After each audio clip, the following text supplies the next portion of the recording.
Hello everybody, welcome to my channel. For those of you new, I'm Jeanette from Embroidery and Crafts. In this video, I am going to be working on a baby blanket, another Heirloom baby blanket. This is actually going to be a reorder. Well, it's not really a reorder. I kind of screwed up a customer's order. I wrote the first name of the baby wrong. So when that happens, usually the customer's like, oh, can I send the blanket back? I don't tell them to send the blanket back, because it costs so much in shipping and all that kind of stuff. It's my mistake. I'll eat up the cost. It's not a problem. That's usually how I handle that.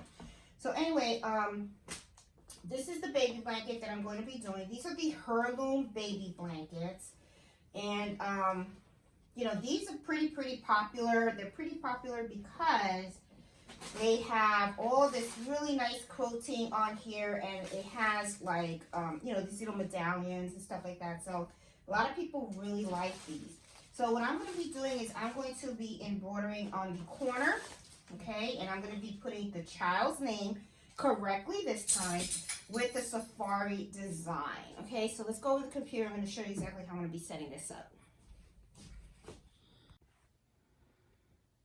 Okay, guys, just wanted to give you a quick view of what I am going to be embroidering on the baby blanket. The mistake that I made was instead of an I had an E in there, because I have a family member that spells Giovanni with an E before the O. So I did it like that, and I should have double checked the paperwork. They did have the correct spelling, which was with the I, and I didn't do that, and I sent it over with the E. So anyway, I'm going to redo this blanket, and I'm going to send it over to the customer. Now, this is one of the great reasons that you should always save a working file and a PES file when you're working on Embroidery, because if you have to go back to the file and you have to make any type of modifications, you don't have to redo the whole file. All you have to do is just select the section that you need to be changed, and you can see I could go in here and I can type in, okay, the name. See, I can make whatever modifications I want on the BE format of the file. Once you save this as a PES file only, when you go to reopen it, you're not going to be able to make any modifications. So that's why I'm always in the habit of, whenever I'm saving a file, right here, you're going to see, and I'm going to scoot this over so that you can see and make it really big. As you can see right here, sorry, it says, I'm going to highlight this right here. See, it says save as stitch and working file. That is what you want to do. And I do save as, because that way it gives me the option where I can name the file. And that's what I always do. Okay, I always use it. I always save it under both these. The stitch file will have the extension of a PES, okay, or whatever extension you want it to save as. Okay, for embroidery, it's going to be the file that's actually the machine is going to work out of, you know, from. And then the working file is the one that's going to have the extension with the letters BE. And that's the file you can always open up in Embroidery and make different modifications to it, okay? So always save them as both. It's just a really good habit to have, because if you run into the problem like I just did right here, okay? I'm trying to hold the camera because because if you know, just like I did in this order, you know, I made a boo-boo, okay, when I worked on this order, and I did not spell the child's name right. So if I didn't have a BE file, I would have to recreate this whole file. I would have to go out and get the design all over again and then retype the name. Would it have been really horrible? No, it really wouldn't, but it's less time consuming if you have a BE file, and all you have to do is open that file, and all you have to do is just make the modification to the name. You don't have to worry about, where did I place the name? Did I have it straight? Did I curve it wrong? Or, you know, you don't have to worry about small little details and stuff. You can just work with that. So just a little tip for you guys to just keep in the back of your mind if you are, you know, in the business of, you know, doing this kind of stuff and selling and everything. Mistakes happen, right? So, and at the same time too, this is another benefit of having the BE file. When you are selling these types of baby blankets or shirts or whatever it is that you're selling, and you were selling, like, let's say I sold 5 of these shirts, right? Well, I can take this file and I can modify the name, okay, and then just save it under the new name, all right? And then I don't have to redesign everything 5 times, okay? All I have to do is just change the name on the file and then save it under that person's name. So it just makes it really easy, okay? Always try to, make things as easy for you as possible, so that way when you get a lot of orders in, you can just breeze right through them. So now that I have my file corrected with the right name, what I'm going to do is I'm going to take it over to the machine, and I'm going to hoop my blanket right now, so that way I can hoop the blanket to the machine and get this thing going. Okay, guys, I have the design put on the machine, and I just finished changing all of the colors that I need for this design. And as I change them, I always kind of like place them here. And just a little thing that I just wanted to share before I hoop the blanket is, one of the things that I always do is when I do my color changes, right, you could always end up with like a whole mess of embroidery thread all over the place. As you know, if you guys have watched me, you guys always hear me say I'm a neat crafter. I like my space to be organized, because when you're looking for a color thread or something like that, it's very easy for you to find. So whenever I change my thread, I always make sure that I put my thread back where it belongs, because it can get messy, and then you can start misplacing your thread. And the reason why I'm not having any huggers is because I ran out. I need more. That's a bad sign. When you run out of huggers, you have a lot of thread. So see, I'm pretty neat at when I am doing my stuff. As you can see, I like to always put things where they belong. This actually belongs in here. I already changed my bobbin, so I like to have all my stuff in its proper place. And now, but it's just a little tip, just in case some of you guys feel a little disorganized while you're embroidering and stuff like that. So, just a little tip, something that works for me, I just wanted to mention, just in case. Okay, so, I think I need a new tripod or something. But anyway, all right, getting back to the blanket. All right, now I am going to be hooping this. All right, I'm going to move this out of the way. This is my little shipping scale and stuff. I have the 8x13 hoop, and I'm actually going to hoop it this way. So I'm going to use tearaway stabilizer for this.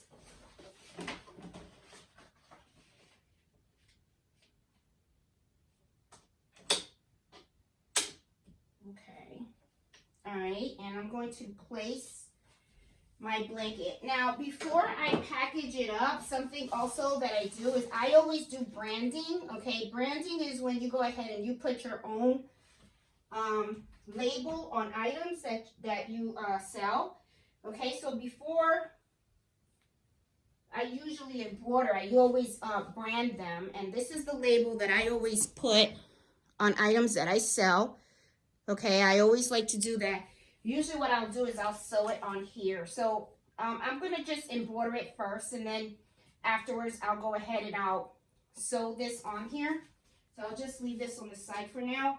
But let's just go ahead and embroider it. Now, I don't embroider on the side where the label is right here. I usually embroider on the opposite end. There's a little plastic that belongs with it. So let me make this nice and straight here. Cool. Awesome. And I'm going to place this one here.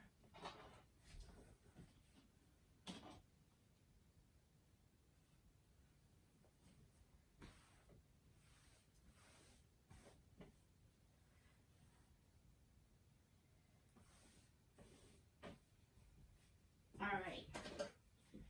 Now, hoop it.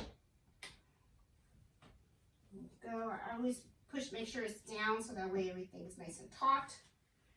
And it is. Good. Nice, it's easy. Now I'm going to go ahead and I'm going to put this in the machine. I already threaded the machine and everything, so it's good to go.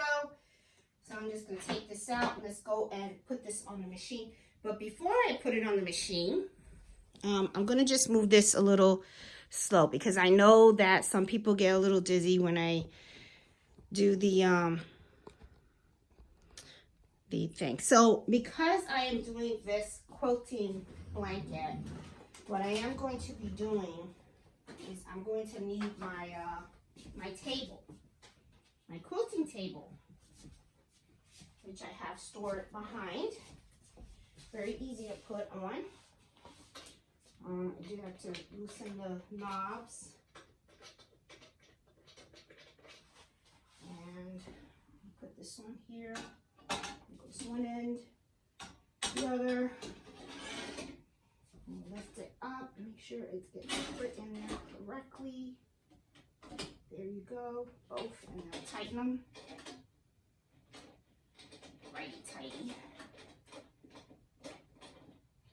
Okay, so I have my table on here, which is good. All right, awesome. All right, so put my blanket on here. And for those of you guys that don't know, this table, it came with my brother 1055X. You can purchase this to get this to work with your 6-needle machine if you want to. Okay, this does fit there as well. So just want to let you guys know, just in case you guys are like, where'd you get that table?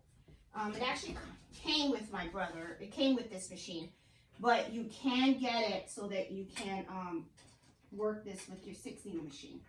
And I honestly use this all the time when it comes to the blankets. I think I really like it. I like the way it holds the blanket in place. And, you know, you don't have to worry about the weight of the blanket so much because it's leaning on the table. It's pretty awesome. All right, so first things first, as always. And let me move this over so that you guys can see. Of course, as always, I'm going to return because I want to do my scanning.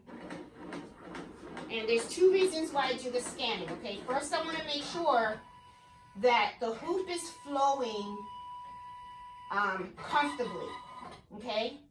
Because you want to make sure that it's not bumping against anything, that the material is not bunching up or anything that could cause some type of shift inside the hoop of the fabric, because then what can happen is when you go to embroider it, it can get misaligned, okay? So as you can see, I scanned it and it looks like it will fit very nicely in the hoop. That's the other reason why, the second reason why you want to do this is because you want to make sure that it's not going to hit the size of the hoop.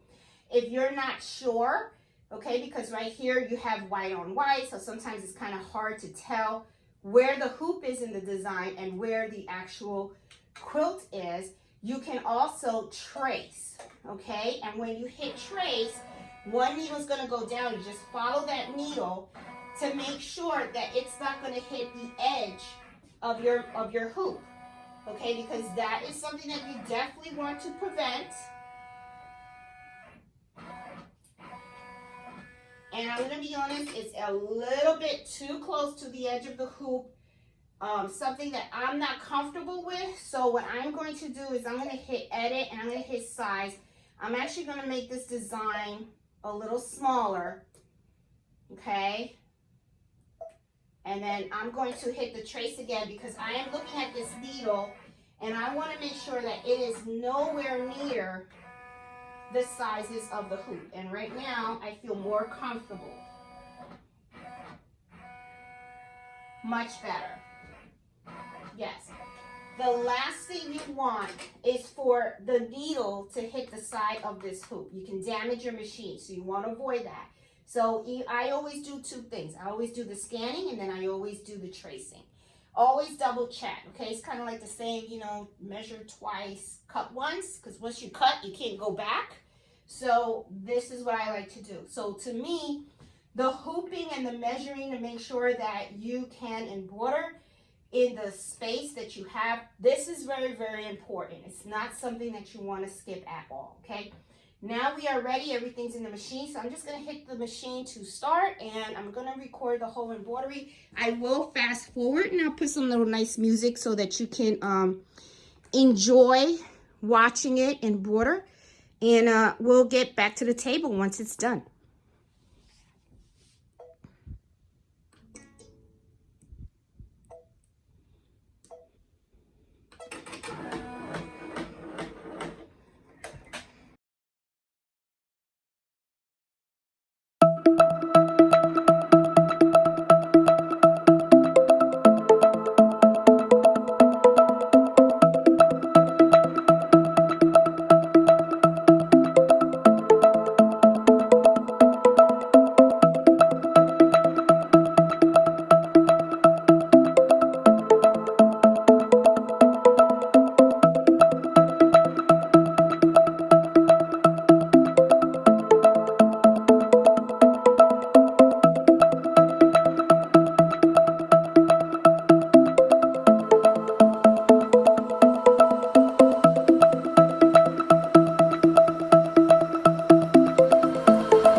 fast because it makes it a lot easier, and I feel that the stitching comes out looking a lot better. All right, so this is a sketch design, guys. Okay, so a lot of times people buy designs and they think that it's supposed to be a full fill. No, this is a sketch design. Okay, so it's not going to be like fully filled. Okay, so but it looks good and it's spelled right this time. All right, so let me push you back a little bit so you guys can see what I got going on. So of course, this is used with tearaway stabilizer, okay, because this is not stretchy fabric, even though it is going to be washed probably several times. The embroidery should stay intact, okay. So what I do is I usually just peel off the backing of the embroidery. I don't put tender touch on it. You can if you want to. I don't. I just peel off as much as I possibly can. You got to remember, this is tearaway, so when the customer does wash it, whatever is here, it's going to wash off. So it's not a big deal, okay? But if it bothers you, you know, you can go into the big sections, okay, and just rip out as much of the tearaway as you want, okay? A lot of times, I don't get any complaints about it and stuff, but I do try to get out as much as I possibly can. I don't want to leave a whole bunch of it, but it looks good. All right, so the back looks good, but like I said, if you want to put tender touch over here to cover it and heat press it and stuff, you can. That's an option if you want. I really don't bother with that at all. It looks fine the way it is. I think they really focus on the outside of it. So I put this in the corner. I like putting designs that are at a length in the corner, because usually a lot of times people use these blankets to take baby pictures with them. They'll place the baby on there. That way, you know, they have the design. All right, now I'm going to show you something else that I'm going to be doing since you guys stuck around with me long enough. Because this is an order where I made an error to the customers, a lot of times what I like to do is I like to give the customer a little extra surprise, okay, because of the inconvenience that I have. And it's about, you know, providing really good customer service whenever you are, you know, working with customers. This is the pillow covers to this quilt, okay. I have not placed these in my shop as of yet, but what I am going to do for this particular customer, because I made an error on the name, what I'm going to do is I am going to embroider this pillow cover with, you know, the letter G on it, with some kind of design on there and stuff like that. So that way, when they get the corrected item, I leave a little note saying, hey, sorry for the mishap. To make up for it, I decided to throw in an extra embroidered pillow. That way you have a set. And a lot of times, you know, that kind of really helps, you know, with the situation and stuff. Because, you know, it's not the customer's fault. That was my fault. I did not really, you know, I'm getting old, my eyes, you know. So I did not see that the I was supposed to be an E. So that's my fault. So what I'm going to do now is I am going to load the design that I'm going to put for the pillow, and then I'm going to go ahead and I'm going to hoop this, and now I'm going to design, you know, I'm going to embroider the pillowcase. All right, so, you know, stick with me to the end, that way you get to see the whole set and stuff, or fast forward if you don't want to see how I do the pillow.